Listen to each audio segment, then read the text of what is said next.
ठीक है। सबसे पहले यहाँ देखो कि एटॉमिक थ्योरी किसने दी थी, डाल्टन ने। तो डाल्टन की सबसे पहले क्या है, atomic theory. Although the origin of the idea that matter is composed a small indivisible particle called alpha atomio। Atomio means atomio जो भाई एटम एटम जिस वर्ड से मिलकर बना है वो एटोमियो एक ग्रीक जो वर्ड्स है उससे मिलकर बना है। ग्रीक वर्ड्स एटोमियो से मिलकर बना है और उस एटोमियो का मीन्स क्या होता है, इनडिविजिबल। इनडिविजिबल मीन्स जिसको हम और छोटे पार्ट्स में क्या नहीं कर सकते, डिवाइड नहीं कर सकते। तो एटोमियो वर्ड से मिलकर बना है एटम, जो कि एक ग्रीक लैंग्वेज वर्ड्स है। अब डेट्स बैक, जैसे जैसे दिन बीतते गए, द टाइम ऑफ डेमोक्रेटिक्स, जैसे जैसे भाई लोकतंत्र आया, एक ग्रीक फिलोसोफर, जो एक ग्रीक जो फिलोसोफर है उसने 460 टू 370 बिफोर क्राइस्ट में क्या दिया, it again started emerging as a result of the several experiment study which led to the law mentioned above। और फिर जो उसके बाद क्या किया भाई, बहुत रिसर्च की और इन जो लॉज की क्या करे, इन एक्सपेरिमेंट्स की क्या करते रहे, ये स्टडी करते रहे। फिर इन 1808 इन 1808 में Dalton published a new system of the chemical philosophy.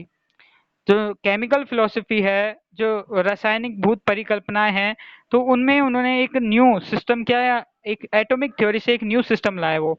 अब डाल्टन का जो भाई देखो कि कब कौन सी सेंचुरी थे, ये 776 से 1884 तक कितने साल तक रहे भाई, ये 90 साल तक, मतलब लगभग लगभग 90 साल तक इन्होंने क्या किया, अपना 90 साल तक जीवित रहे। तो मतलब इन्होंने एक बहुत बड़ी लाइफ जी और उसमें जो काफी सारी इन्होंने रिसर्च की, काफी सारी थ्योरीज थी।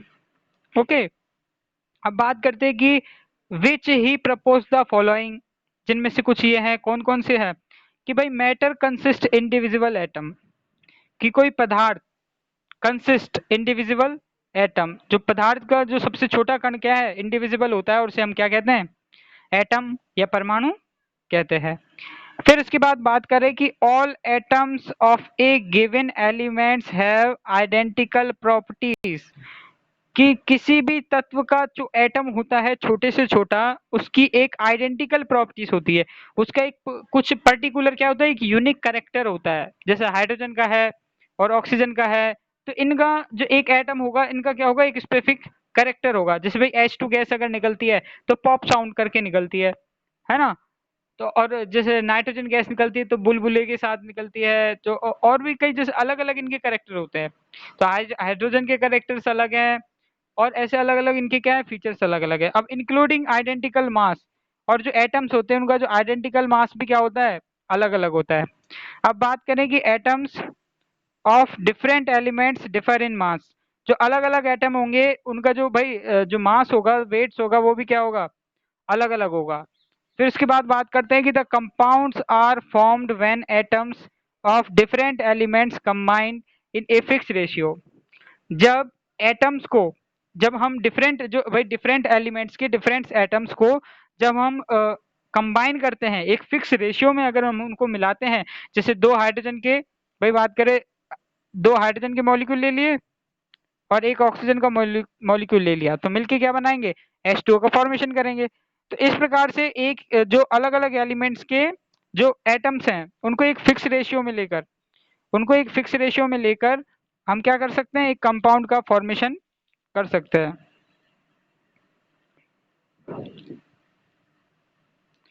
फिर इसके बाद हमारा जो फोर्थ बात करें, फोर्थ लाइन आता है, फोर्थ कॉन्सेप्ट, कि chemical reaction involve reorganization of atom. जो केमिकल जो रिएक्शन जो होती हैं, केमिकल रिएक्शंस में क्या हो जाता है, रीऑर्गेनाइजेशन ऑफ एटम। एटम्स क्या हो जाते हैं, दोबारा से एक रीऑर्गेनाइज, मतलब चेंजेस हो जाते हैं। अब एटम्स में क्या चेंजेस होता है, ये देखो, जैसे मैं बात करूं एक रिएक्शन की बात लेके, यहाँ देखो,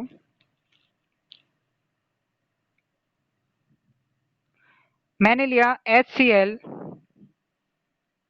है ना, प्लस Na। अब जैसे ये रिएक्शन सॉल्व होगी, है ना, तो अपन क्या मिलेगा, NaCl प्लस NaCl हाइड्रोजन। तो इस तरीके से जो हमारी बात करें कि भाई ये जो कॉन्सेप्ट है, तो जैसे भाई हाइड्रोजन से हटके, हाइड्रोजन से Cl हटके कहाँ पे आ गया, Na से लग गया। तो ये एक जो एटम्स का क्या हो जाता है, इसमें रीऑर्गेनाइजेशन हो जाता है। तो यही बात है कि भाई chemical reaction involve the reorganization of atom, these are neither created. और जो केमिकल रिएक्शन में रीऑर्गेनाइजेशन होता है, और क्या होता है भाई, these are neither created nor be destroyed in chemical reaction. मतलब किसी भी केमिकल रिएक्शन में ना तो एटम्स को क्या, ना तो नए एटम्स बनते हैं और ना ही पुराने एटम्स पूरी तरह टूटते हैं, है ना। तो ये केमिकल रिएक्शन को भी क्या बताता है केमिकल जो कंजर्वेशन ऑफ एटम्स, कि भाई ना तो नए एटम क्या होते हैं, फॉर्म होते हैं, ना पुराने एटम टूटते हैं, बल्कि वो क्या रहते हैं, एज इट इज बस अपनी एक जो रीऑर्गेनाइजेशन कर लेते हैं, ट्रांसलोकेशन या अपनी पोजीशन चेंज कर लेते हैं। तो ये तो थी डाल्टन के एटम की थ्योरी के फोर जो कॉन्सेप्ट हैं, जो फोर। अब इसके बाद इसी में ही आगे आता है कि भाई डाल्टन ने क्या किया। तो यहाँ देखो कि भाई Dalton theory could explain the law of chemical combination. जो केमिकल कॉम्बिनेशन का जो लॉ था, तो उसके द्वारा हम डाल्टन की जो थ्योरी है उसको क्या कर सकते हैं, एक्सप्लेन कर सकते हैं। तो how ever it could not explain the law of gases volume. लेकिन ये कभी कभी क्या, जो गैसेस के वॉल्यूम है, जो गैसेस के लॉ हैं, उनको क्या नहीं कर पाती है, डिफाइन नहीं कर पाती है। तो it could be not provide the reason of the combining of atom. तो ये कंबाइनिंग ऑफ एटम का क्या है, it could not provide the reason for combining atom.